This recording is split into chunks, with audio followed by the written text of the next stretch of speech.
not even in the top 100. But it is the show, and we come here every Friday and we talk about all the news in the world of nerdy movies. And honestly, there's not a ton to talk about. There just wasn't a ton of news that came out this week. But we'll go through them, and then we'll talk about stuff that I've seen this week. It'll be a shorter show, probably. But yeah, let's just get into it.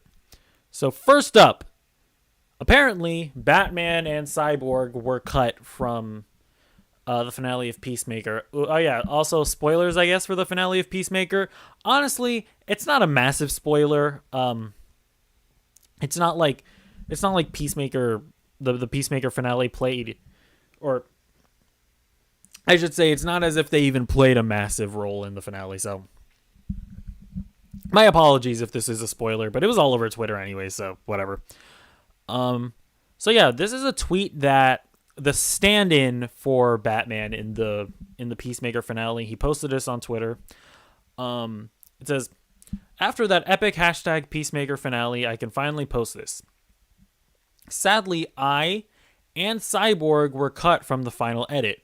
Why? Only James Gunn and Warner Brothers know that." So yeah, so to clarify, in the Peacemaker finale, near the end of the episode, like after the heroes save the day, the Justice League show up like after they already saved everyone, and you see Superman, Wonder Woman, not Cyborg, the Flash, and Aquaman, and you really only see like Ezra Miller's Flash and Jason Momoa's Aquaman. Like those are the only ones that you see, and you only see like the silhouettes of Superman and Wonder Woman. But it looks like they shot the Batman and Cyborg. I mean, we can obviously speculate as to why they weren't in there. Cyborg is obvious. I mean, everything that went on with what's his name? Fisher. I can't remember the guy who played Cyborg. He went on basically a crusade against Warner Brothers and Joss Whedon or I guess specifically Joss Whedon, and how he treated the cast when he came in to finish directing Justice League. So yeah, that's obviously Warner Brothers is distancing themselves from Ray Fisher. That's his name, Ray Fisher, and probably as a consequence, Cyborg. So that's pretty obvious. And then as far as Batman, I feel like it's probably just the character is confusing at the moment, right? I mean, the Batman movie, the future greatest film in the history of cinema, coming March 4th, technically March 3rd, because I'm going to that Thursday showing. That's coming out, but that's like in its own separate continuity from the DCEU. And then there's a lot of shenanigans with Batman and the DCEU going on right now. Like The Flash, I think, is going to be a movie that clears up a lot, but as of right now, the Ben Affleck Batman is like the DCEU Batman, but we know Michael Keaton is going to be in The Flash, and then we know that The Flash is going to be in the Batgirl movie that's coming to HBO Max, and it's like, okay, well, what's going on there? Are they now going to make the Michael Keaton Batman like the mainstay Batman in the DCEU? I think there's just a lot of confusion there, so that's my guess as to why they didn't include Batman. Either way, we don't know for sure. Like the guy said, only James Gunn and Warner Brothers know why they didn't include them, but it is just kind of weird that they shot it, but then they decided to take them out, so who knows? Like I don't know. Maybe when they shot this thing, they maybe in their minds they were like, well, we're gonna maintain the Ben Affleck Batman as the Batman in the DCEU. Maybe they were considering recasting the character, and then later on they decided to do this whole thing with Michael Keaton. Who knows? Like at the end of the day, of course, who actually even knows? But yeah. Interesting nonetheless. Okay, next up, Aaron Pierre is going to be in Blade. This is coming from The Hollywood Reporter. Aaron Pierre is adding another noteworthy genre title to his resume. The actor, known for sci-fi's Krypton and M. Night Shyamalan's Old, is joining Marvel Studios' Blade, The Hollywood Reporter has confirmed. Cool. I'm not really familiar with this actor. I never watched that Krypton show. Apparently, it was actually pretty decent, but I just never got around to it. And I also didn't watch M. Night Shyamalan Ding Dong's old. That one I did not hear very good things about. But, I mean, sure. This guy, he's probably a decent actor, and I'm down to just watch him in play. This is, by the way, this is going to be my reaction to a couple of the news stories on coming up, so be prepared for that. But yeah, we don't even know what character he's playing, so there's that. Okay, next up, we've talked on the show before about, I want to say it was last week, about how not the Defenders, but the Marvel Netflix shows, they are coming off of Netflix. And we talked about why that was interesting, because it's not as if those shows were like on a timer, right? In that, the rights to them were eventually going to go back to Disney. Like, these were Netflix shows. Like, Netflix made them, or like Marvel gave them the licenses, and they made them. The only reason why the rights reverted back to Disney was because Netflix decided to stop making the shows. They could have kept on making Daredevil and Jessica Jones and all these shows. They could have done that, but they elected not to, and that's why the rights reverted back to Disney. But those shows and those seasons, as they were Netflix shows. So that's why it was very interesting when, Netflix announced that they were leaving the service, because that meant that Disney had to go to them to ask for the shows back. I'm assuming they paid some sum of money for them. So now that brings us to here. So it's coming from Screen Rant. Canada was the first country to confirm that the shows were coming to Disney Plus. The important distinction here is that Disney Plus operates with Star in Canada, just as it does in many international territories. Star is an extra section of Disney Plus included internationally that allows Disney to put certain content behind a parental control paywall. So that's been the other aspect of this, is that, okay, Disney asked for the shows back. Where are they going to end up? Are they going to be on Disney Plus, or are they going to be on Hulu? And like, normally I would have guessed, okay, well, they're probably going to be on Hulu because they're more mature shows. But recently we've seen Charlie Cox as Daredevil show up in Spider-Man No Way Home, and Vincent D'Onofrio as Kingpin show up in Hawkeye. Clearly they're integrating at least these actors as these characters into the MCU. Maybe they wanted to maintain that the shows were not canon. They still have not clarified that. So it was very iffy as to where these shows were going to end up. Like, do they put them on Disney Plus? Well, they're kind of adult shows, not very family friendly. So that would be weird to put on the platform. And so that brings us here to where they are going to be on Disney Plus in Canada. But even then, that doesn't clarify a whole lot, because Hulu, I believe, is not in Canada. And so they put it on Stars, on the Star section, which is kind of like their international streaming service that they have, where they can put like more mature content. It's kind of confusing, but basically, while it's interesting that it is coming to Disney Plus in Canada, it being on Stars ultimately does not tell us much as far as where it's going to land whenever these shows come to the United States. This is my hope. I hope they come to Hulu. And I hope that this is maybe a sign that Disney and Marvel are going to start making content that isn't family friendly, and that they're going to start treating Hulu as a viable option for MCU content. I think that could be cool. Is that going to happen? I don't know. I honestly don't know. But I mean, the other option is that they just put these in the MCU section of Disney Plus. I mean, maybe they just start putting more mature content on Disney Plus. That would also be that would be a surprise, because one of Disney Plus's strengths is that if you're a mom who doesn't care about their kids, you can just plop your kid in front of the TV and give them Disney Plus, and you're gonna be reasonably assured that they're not gonna come across anything sketchy. So I don't know that they do that they just plop these shows on the regular Disney Plus. Maybe they introduce like a parental control thing for Disney Plus in America. I don't know. Honestly, it's cool that these are coming to Canada just because, I think it's cool that people are still going to be able to access these shows over there. We do not have that reassurance here in the United States and in other countries. But ultimately, as far as where the Marvel Netflix shows lie within the MCU and the canonicity of them, honestly, this does not clear up a whole lot for me. But anyways, interesting news story nonetheless. Next up, Fred Hershinger is apparently going to be playing Chameleon in the Kraven the Hunter movie. This is coming from The Hollywood Reporter. Heschinger's role is being kept in the cage, but he is rumored to be playing the Chameleon, the Spider-Man villain with the ability to change his appearance.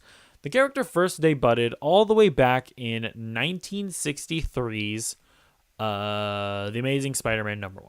So, interesting, I guess. Apparently, I'm not familiar with the actor. Apparently, he was in Pam and Tommy, which I am watching. I want to say this is the guy who was like I guess he's like operating like the porn company that's making like porn on the internet. And back, obviously this is set back in like the 90s, or was it when did the Pamela Anderson and Tommy Lee thing happen? Was it the 80s maybe? When was the internet a thing? When was it first coming out? I don't even know. Honestly, that's how uneducated I am. But anyways, I think he's the guy who was like running the porn thing. So that's where I know him from. And he was fine as that guy. He's barely had any screen time. I don't know if he's going to have any more screen time. So basically what I'm saying is that I don't have much to say about this. Really for me, the news here is that the Chameleon is going to be in Kraven the Hunter. That's cool, I guess. I can't get excited about the Sony, Spider-Man universe stuff just because I haven't liked the first two Venom movies, and Morbius doesn't look especially good. So I can't get too excited about this casting, unfortunately. But yeah, hopefully Morbius is great. And it can instill some confidence in me that Sony is going to do something interesting with this Sony Spider-Man universe, because we are getting Morbius and Madam Web and Kraven the Hunter. Like, that's what we know at the moment. We know we're most likely going to get a Venom 3. So, this universe is trucking along, so I hope we get something good soon. But then again, there are also a lot of people that like the Venom movies, so whatever, who cares? Okay, next up. Lyric Ross is in Ironheart. This is coming from the Comic Book Reporter. Or CBR. Honestly, I'm going to be honest, I don't know what CBR stands for. It's obviously like a comic book related site, but I don't know for a fact that it stands for Comic Book Reporter. Okay, who cares? Ross joins castmates Dominic Thorne and Anthony Ramos in the upcoming Disney Plus series. Though her character's name has not yet been revealed. Details surrounding Ramos' character are being kept under wraps, but according to The Hollywood Reporter, Ross will portray the best friend of the main character, Riri Williams, portrayed by Thorne. So yeah, this is another actress, unfortunately, that I'm just not super familiar with. But I'm sure she's good, and I'm sure she will be good alongside Dominic Thorne, who's playing Riri Williams. Yeah. There's still not much to say about this show because we really we don't know much about it yet. But it is one that I'm definitely interested in. Like, I don't know, the idea of like them trying to replace Iron Man, kind of. That could be interesting, right? Giving another Iron Man-like character like a new personality. Or she might just end up coming up as a pale imitation of Robert Downey Jr. So this show is definitely going to be interesting, and it's definitely one that we're going to have to watch out for. And yeah, we'll just have to see how it turns out. But, I'm sure this is a good actress, and I'm sure she'll be fine in the show. Okay, next up. last week, I was pretty surprised when Paramount announced that they were doing a Star Trek 4 with the original cast. And you know who else was surprised? The original cast. Because they were not told that a Star Trek 4 was happening and that they were involved. This is coming from the Hollywood Reporter. Sources tell the Hollywood Reporter that most, if not all, teams for the franchise's primary players were not aware that an announcement for another film was coming, much less that their clients would be touted as part of the deal, and certainly not that their clients would be shooting a movie by year's end. Insiders say that Pine, who plays Captain Kirk, is the first to enter into early negotiations as he is the linchpin to the project. What? This is so crazy. Like, Paramount just seems extremely desperate when it comes to Star Trek. I mean, like, what even? Like, how do you do this?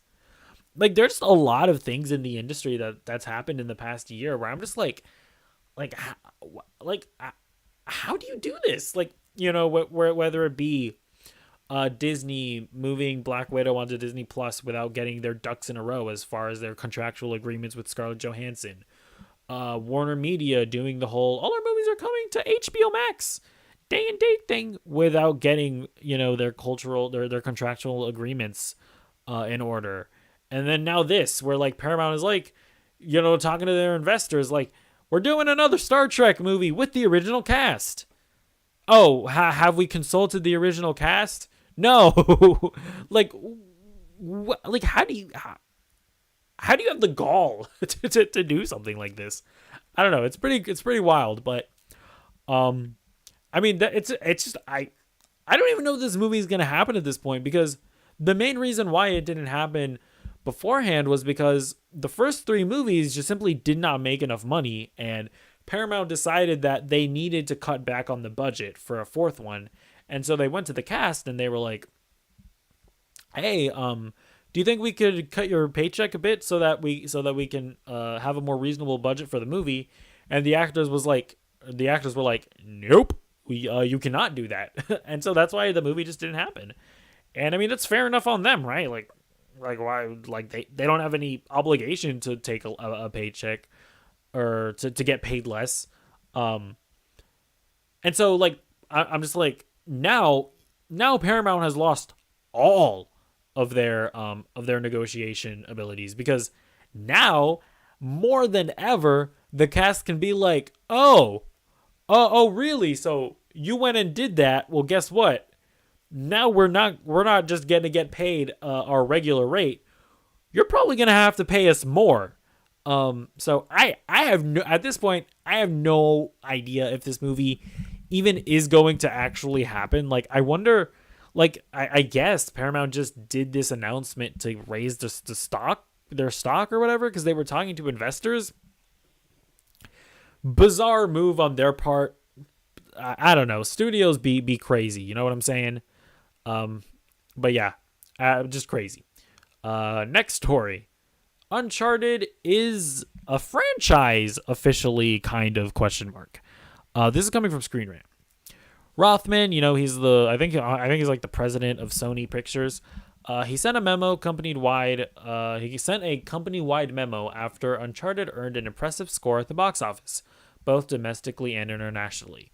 Quote, with over $100 million in box office worldwide in just one weekend and a 90% positive audience score, just very specifically the audience score on Rotten Tomatoes, Uncharted is a new hit movie franchise for the company. So, that's pretty specific wording on his end. He's saying that this is a new franchise, hinting at the possibility that there will be more Uncharted movies in the future. I think it might be a little too early to kind of make this declaration and to celebrate its success, because don't get me wrong, you know, 100 million worldwide. I think it made like 45 to 50 million. I can't remember the exact number that it made in its opening weekend. That's solid. Don't get me wrong, but like, I think the budget on this thing was like 120 million. So I think it needs to make like at least 280 to 300 million to break even.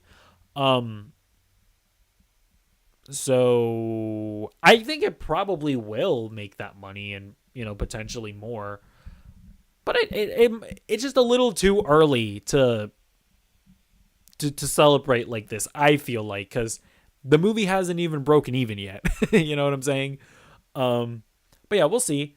My guess is that it'll probably have some legs this weekend. It's obviously gonna get stopped probably like pretty harshly next week because the greatest film in the history of cinema is coming out, The Batman. Nothing will stand in its way. So it unfortunately is not going to have the luxury that a lot of movies during the pandemic had, where like a new movie would come out and then just nothing else for like months would come out. So yeah, but I mean, don't get me wrong, I think it probably will break even and make a decent profit. And I mean, obviously he's the chair, he's the president or whatever, so like what else is he going to say? Like, of course he's going to put the most positive spin. But either way, that is what he said. He called it a franchise, so I think we can expect some more a sequel at the very least. And I did not hate the movie. You can watch my review. I didn't hate it, but there are just a lot of significant flaws with it. And the main thing for me is just Mark Wahlberg as Sully just sucks. Like, he just simply sucks in this movie.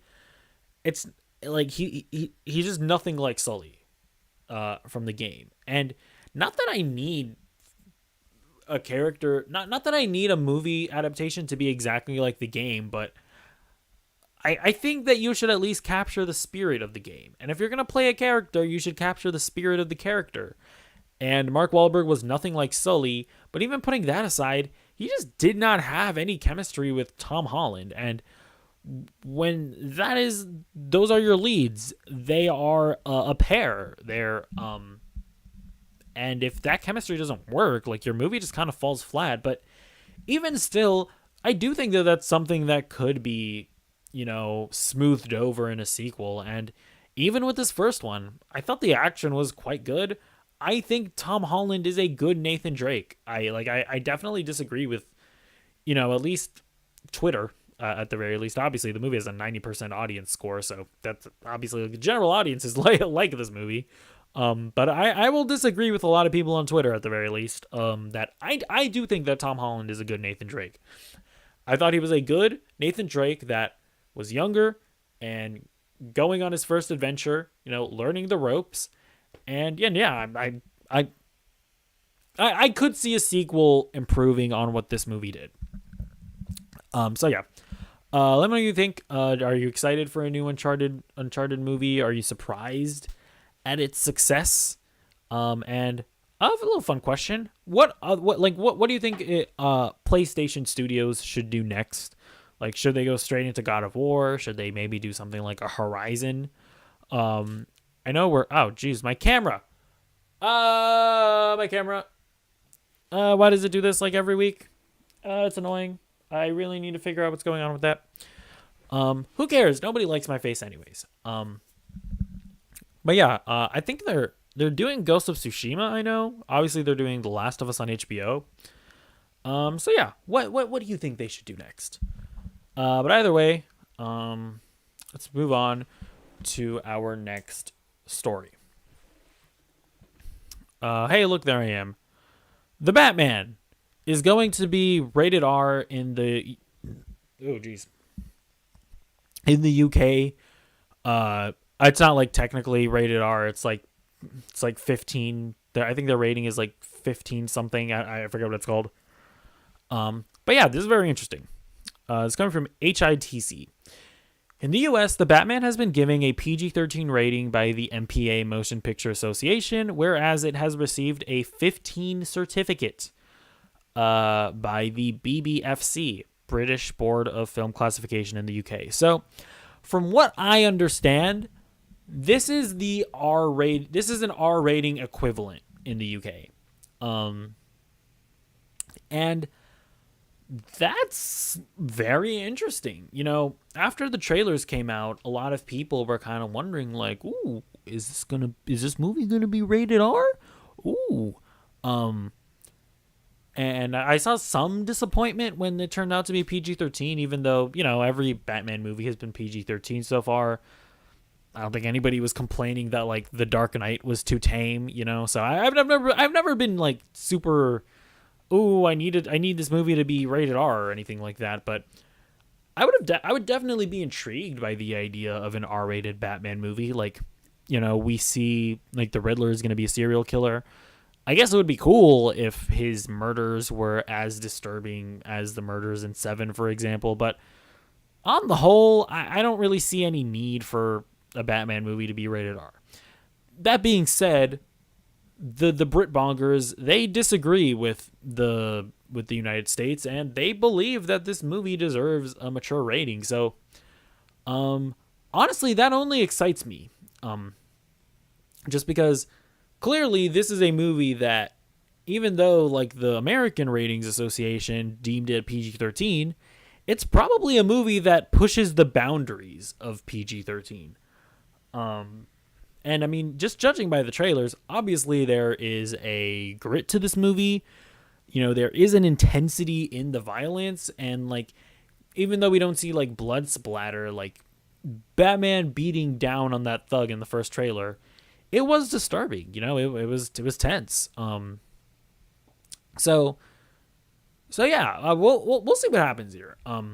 This definitely does make me more excited for the movie, just because, like I said before, I don't need an R-rated Batman movie, but I do think it could be cool. So yeah, we'll see. Are the Brit Bongers just too sensitive? We'll have to see. Actually, the other thing to mention about this whole situation is that this is actually going to hurt its box office, because Brit Bonger Land is different in the sense that with a PG or with a 15 rating, if you're under the age of 15, you straight up can't watch this movie. Like, if there's an R-rated movie in the United States, if you're like younger than 13 or whatever, you can still watch an R-rated movie. You just need to have a parent take you. Even if you have a parent take you, you still can't watch a movie with a 15 rating. So, like, for a movie like this, where I imagine there are a lot of 13-year-old children going like, "Mommy, Daddy, I want to watch the Batman. Can you please take me to watch the Batman?" Their parents are going to be like, "I'm sorry, son, I can't take you to watch the Batman. They're not going to let me because you're a little child. You're not of the age of 15. I can't help you." "But Daddy, I really want to watch the Batman." "Son, I'm sorry, I can't take you. It's out of my hands. I'm sorry, would you like crumpets? Would you like some tea to help you feel better?" "Yes, Daddy, please." Okay, I'm not going to continue the story. It's stupid. But yeah, that's going to hurt its box office, because this is a movie that ideally families could go to. I mean, not that I even necessarily think that like kids are going to like this movie, not even just because of the like it might be too intense for them, but just because I know, just me speaking personally as a kid, I remember like I thought the Christopher Nolan Batman movies, for example, were just kind of boring. Like, when I was a kid, I liked Batman and Robin, and then I remember every time I tried to watch like the Christopher Nolan Batman movies, I would just find them boring. It wasn't until I got to the age of 13 or 14 that I watched those movies again, and I was like, "Oh, this is actually really good." Oh, and Batman and Robin is not very good. So honestly, I don't even know that this is a movie that kids would even like, but obviously Warner Brothers, it's a Batman movie, and Warner Brothers are banking on families going to watch it. But yeah, let me know what you think about this. Like, as just somebody who I assume is of age watching this, like, does this whole idea of the UK being like, "This movie is too intense and violent for our 1 to 14-year-olds, and they can't watch it," does that make you personally more excited? Let me know. Okay, so those were all of our news stories. Now we're gonna get into the stuff that I've been watching slash playing. Um, I watched the new season of Marvelous Mrs. Maisel. I think I'm like a bit through the third episode. This show is great. I feel I always forget every time I start to watch a new season. I forget how good this show is, and from production design, it's stunning. Like, there's so many just sequences of dialogue that like the actors are just going back and forth with one another, and I'm always just like it's like I run out of breath watching them do it. It's just like it's just it'll be like one take, or at least it's filmed in such a way that it feels like one take, and they're just going back and forth with one another, and it's just incredible. I don't even know if I'm explaining it right, but just watch the show, because it's just a good show. If you don't know, it's about like a female comedian, but it's just so exquisitely made. It's so exquisitely produced that it's just kind of a marvel to watch, honestly.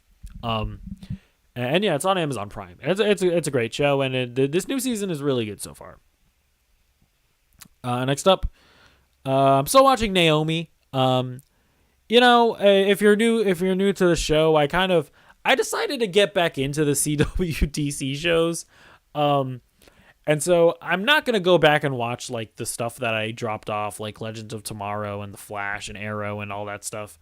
But I'm currently watching Superman and Lois, which I'll get to later. And I'm watching Naomi. And I'm going to watch that like Gotham Knights show that is going to come out.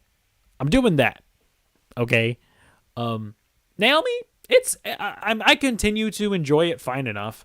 Like, it's like a teen drama sort of thing, it's not it is like in that it's pretty like kid friendly. Like, it definitely feels like a show made for kids, and it's not a terrible show made for kids. It's not as bad as like a Disney Channel show or anything like that, but it's a little more tame than some of the other CWDC stuff, especially stuff like Arrow or whatnot. But I'm enjoying it well enough. I don't know. It kind of got more interesting because it was because there is like a mystery in the show, and you started to learn more about the mystery. And then this episode, like the momentum like dropped again, and like it felt like nothing was really resolved in this episode. It felt like there were no like mysteries that were discovered really. I mean, there is a mystery in this episode that's kind of discovered, but I don't know. It didn't feel like the overall plot progressed much at all. But yeah, still an enjoyable enough show. And I'm probably gonna keep watching it because I made this commitment to get back into the CWDC universe.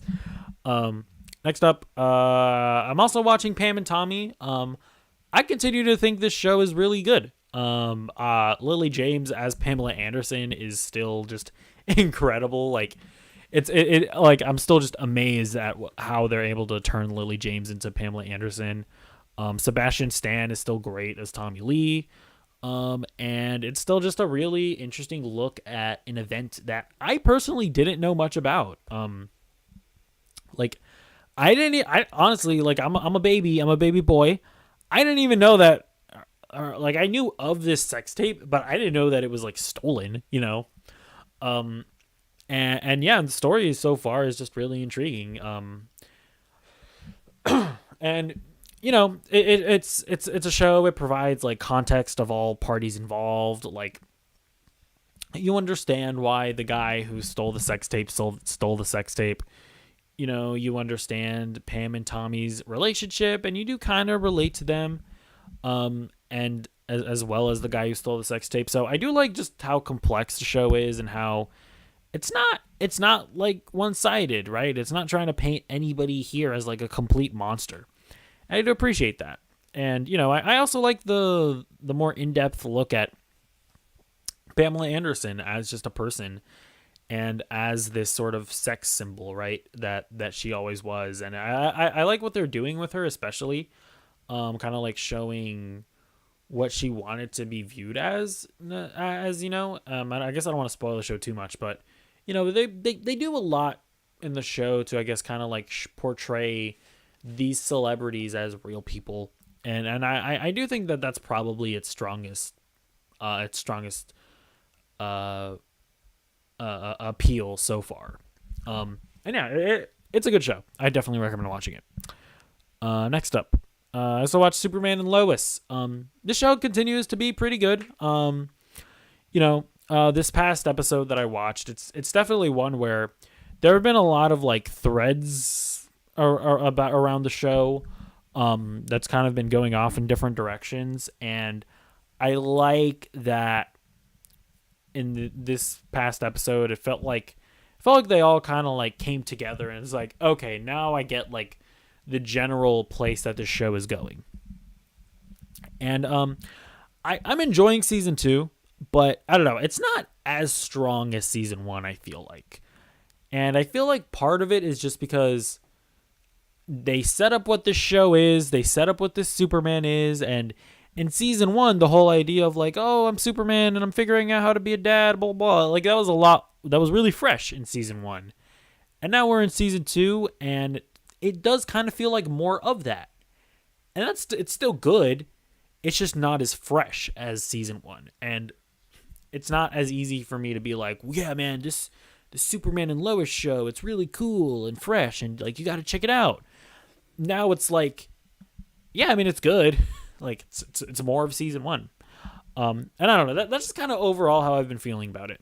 That being said, I'm still really enjoying it. There are definitely a lot of like really interesting reveals with some of the side characters in this episode. I will say there is one character, there's like one of the sons. He's kind of going through a thing in this season, and it's honestly just kind of dumb and not very believable. I don't want to spoil it, so I won't get too into details. But if you're watching the show, I feel like you know who and what I'm talking about. Okay. This past week, I also played Sifu, and I beat Sifu. So if you don't know what Sifu is, it's like a, I want to say it's a brawler, but it's not like Streets of Rage or anything like that. Basically, it is like a sort of a third person, like over the shoulder game, but basically you're going through a bunch of levels, and your goal is to beat up a bunch of guys and get to like a final boss. Like the structure of the levels are very much like a Streets of Rage. And obviously, and I would say like the main appeal of this game is the combat system, because it's probably like the most brutal and satisfying combat system, like hand-to-hand combat system that I've probably ever experienced in a game. And it's awesome, you know. It feels like a really cool and classic like kung fu movie whenever you're playing it, you know. Like I would say like how the raid feels to watch is how Sifu feels to play. Like it just feels so satisfying. And it's also really hard, like ridiculously hard. And it's one of those things that while I was playing it, I was like, man, can I do this? I don't know if I can do this, but I'm glad to report that I did do it. I did beat it. I'm probably done with it. Like I know that you can kind of like go back and replay the levels and see if you can get like better scores or whatnot. And I'm probably not going to do that because like I think there's a different ending or whatever, but I think I'm done with it. Like I beat it and I'm good because it's very difficult. But yeah, I definitely recommend it if you like challenging games, and if you just want to play like a really cool hand-to-hand like martial arts game. This is one of the best, probably the best that's ever been made. Oh, by the way, Marvel games, you know, Guardians of the Galaxy and the Avengers, not great successes. So Crystal Dynamics, those guys, you're probably not going to want to work with them anymore. So if you got like an available slot, get Slow Clap, the developers of Sifu, to make a Daredevil game. My God, I heard that suggestion and I was like, yes, please get them in there, you know, get them a better budget, maybe get some more guys in there, to help them develop a Daredevil game. But my God, do I want a Daredevil game with this combat system? Maybe not quite as hard. It does not need to be quite as hard. But man, a Daredevil game with this combat system would be sick. Just throwing that out there. So just want to throw that out there into the ether. Okay, last thing I played, Kimono Friends Picross. I think this is based off of an anime, I believe. Don't know anything about the anime. I just like Picross, so I'll play anything that has to do with Picross. But yeah, basically the gist of this game is, so do you see the numbers there? When so how do I explain this? Jeez, the numbers that are there, those are the sets of colored blocks that are in that row. And so based on what the sets are, the sets of colored blocks that are in the row, you can kind of figure out where certain colored blocks have to be. This is a terrible explanation. It's a fun puzzle game, okay? I've never played Sudoku. I don't know how Sudoku works, but it kind of I imagine that it's as satisfying. However Sudoku is satisfying is probably how this is satisfying. But it's just a really chill puzzle game. This is like my chill game, when I wasn't wanting to jump off of a ravine in Minecraft while playing Sifu. I played this game because it's just relaxing. It's chill. It's satisfying to solve the puzzles. Picross in general, really cool game. Don't know how to explain it genuinely. But it's a cool game. And when you're done, they kind of reveals the sort of image that you've created with the colored in blocks. It's in Kimono Friends Picross. It's always like an anime person that I don't recognize.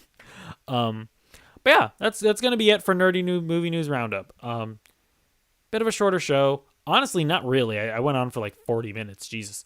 But yeah, a good one nonetheless. Let me know what you thought of any and all of the news stories that we talked about today. And I will see you next time when I will have seen the Batman. Oh my gosh.